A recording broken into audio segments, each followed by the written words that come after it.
Hello, and thank you for watching The Righteous Kitchen, a cooking and baking blog found at www.therighteouskitchen.blogspot.com.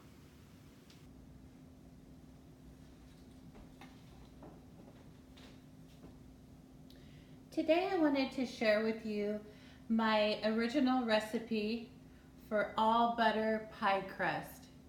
Now it took me a while to get this developed. I wanted a crust that was tender, flaky, cooked all the way through. A crust that you would savor and not end up throwing it in the trash can. We've all had those pies before where the crust is bland, soggy, and it's not even been baked. Well, this is not going to be one of those crusts, believe me. Okay, so I want to share a few tips with you. We're using the food processor, but you don't have to use the food processor, and if you don't have one, just start with very cold butter, and you could use a cheese grater, grate the butter, pop it in the freezer for a few minutes, and then just mix everything in a bowl. But I do like to use the food processor. And I want to show you all of my recipes.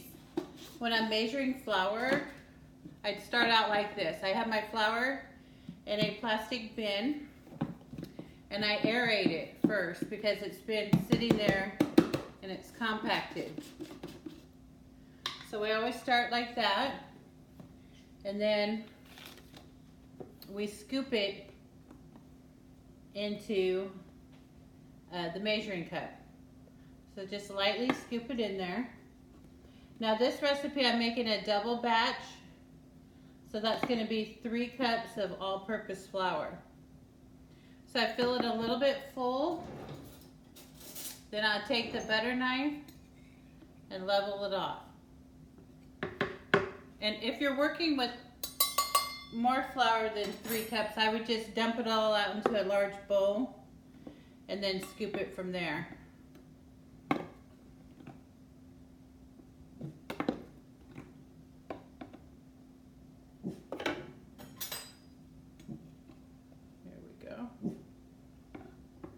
So there's number 2.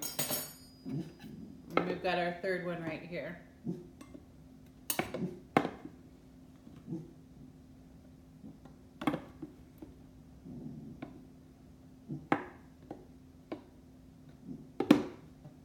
And I always keep that measuring scoop right in there. Okay, so that's 3 cups of flour. So this recipe is starting with the dry ingredients first. So to that, we're going to add 3/4 of a teaspoon of salt. Now I never would just do that over there because I could accidentally pour too much salt. So usually I'll do it over the sink, but I'll just do it over this cup right now. Measure over there. If anything spills, it's not going to ruin your measurements. So there's 3/4 of a cup of salt. Then we need 1.5 tablespoons of sugar.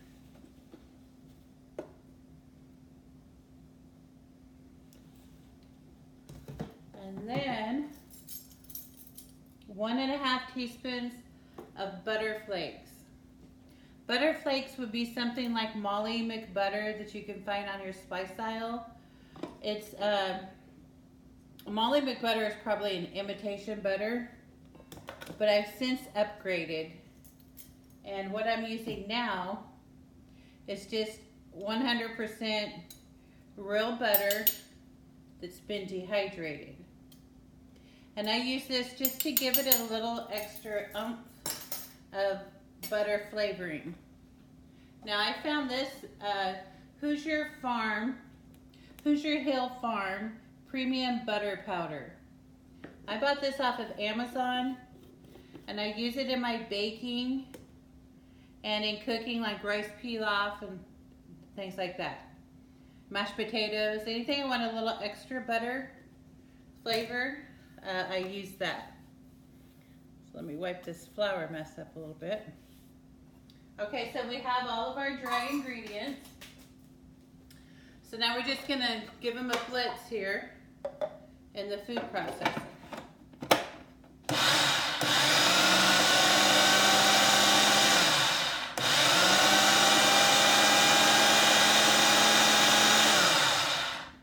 Okay, so now it's time for the butter.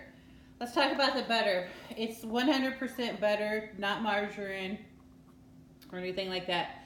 I did try half Crisco and half butter, but I really wasn't happy with the result, so I just use 100% butter, and I like Challenge European style butter.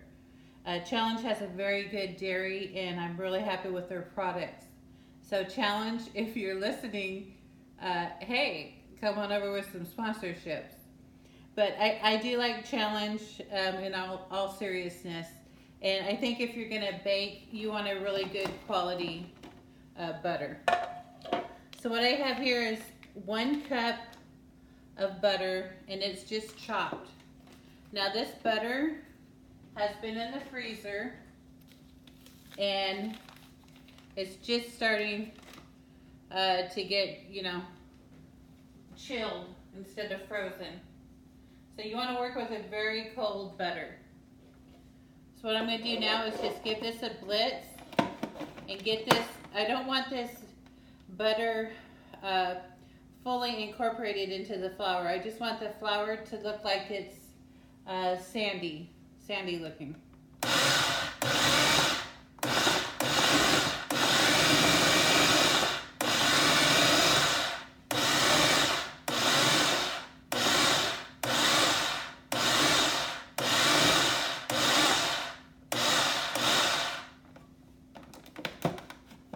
Let me take a look at that,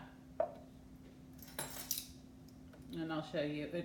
There's still some chunks in there, but not too bad. Might just do this just a little bit more,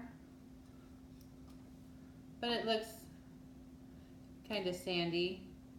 There's a little texture in there. I'm going to do it just a little bit more.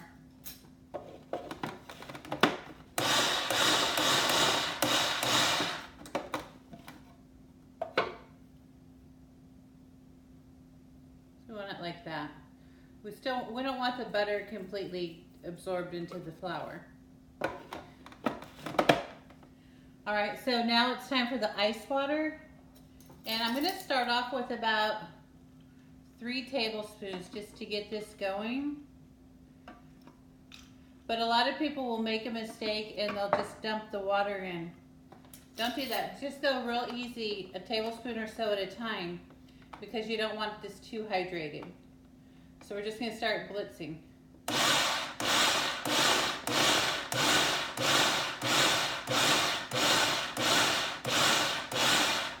Okay, I'm going to add a couple more.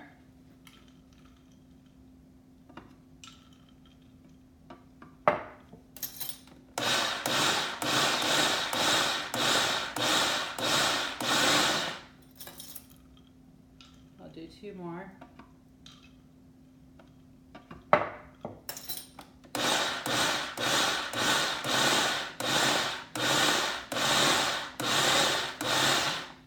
Okay, it's starting to come together now.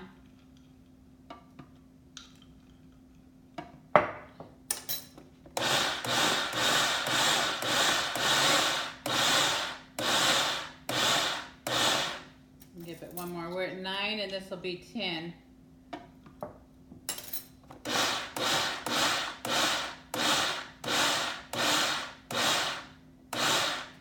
We'll give it 1 more, and that makes it 11. And I don't think it's going to need any more after this.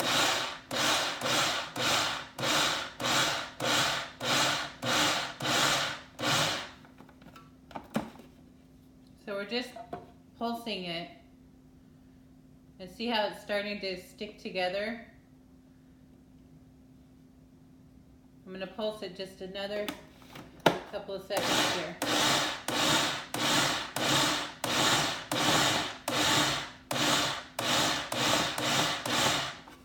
Okay, that's it. It is starting to come together now. So what I do, I'm working on a clean surface other than the flour that I made a mess measuring. So we're just gonna dump this out and get the blade out of the way before you injure yourself. All right. So at this point, just bring it together. Just knead it just a little bit. You're just bringing it together. You're not like kneading pizza dough or anything.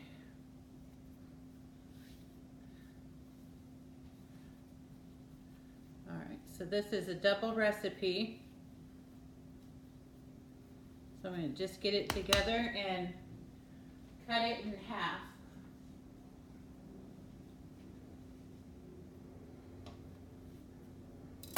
And you can see little butter flakes throughout. That's what you want. You can see it in there too, all these little flakes of butter. So from this point, just shape it into a circle. You can shape this one into a circle too. And I am going to wrap them with plastic wrap, and then I will let them sit in the refrigerator for about 20 to 30 minutes. How easy was that? Here we go. Let's.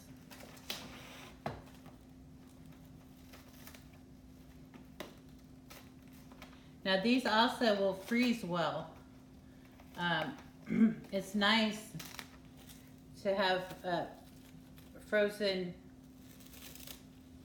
crust ready whenever you want it. You don't have to go through all this.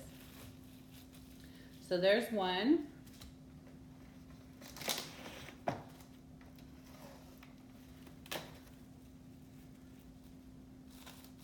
Don't you love working with plastic wrap? Boy. Okay. So these will be refrigerated, and in about a half an hour I can come back and roll them. And today my husband has been requesting an apple crostata. So I think I'll get that started while these are chilling. Thank you for watching.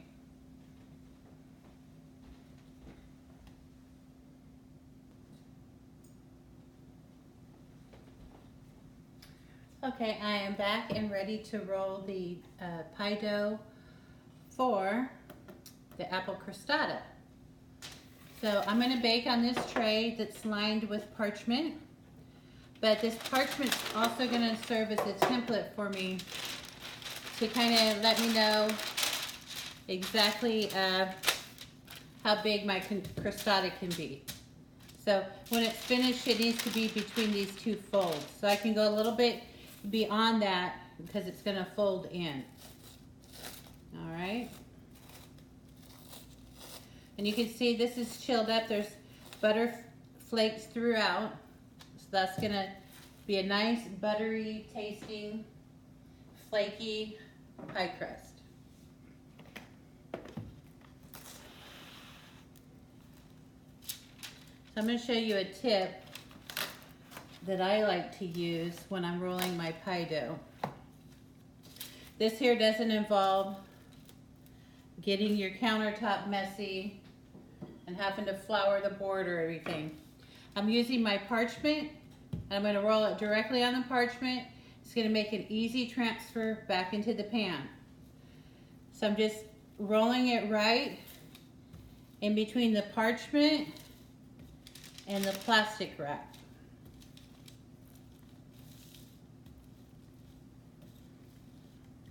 And try to keep it in a circle.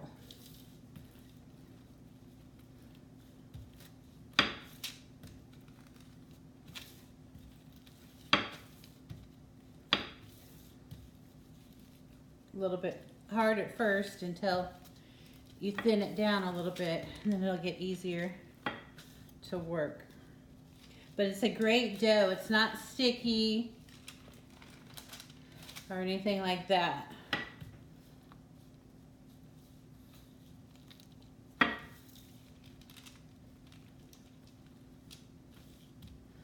I could just go out of the center.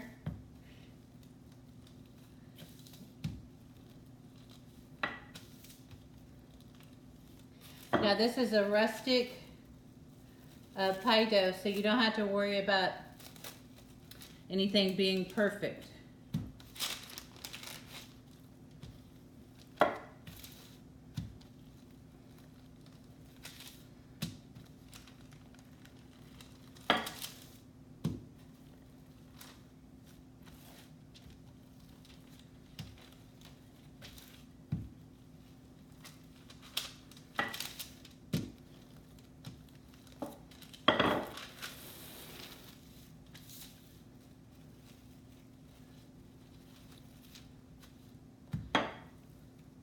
You just keep working until it's about 1/4 of an inch thick.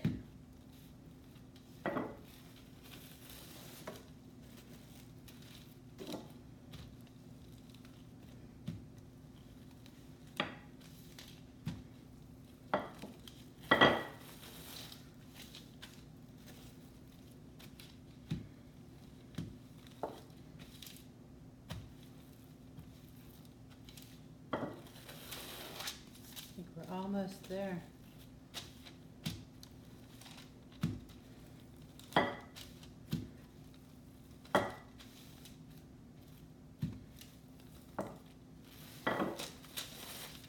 Okay,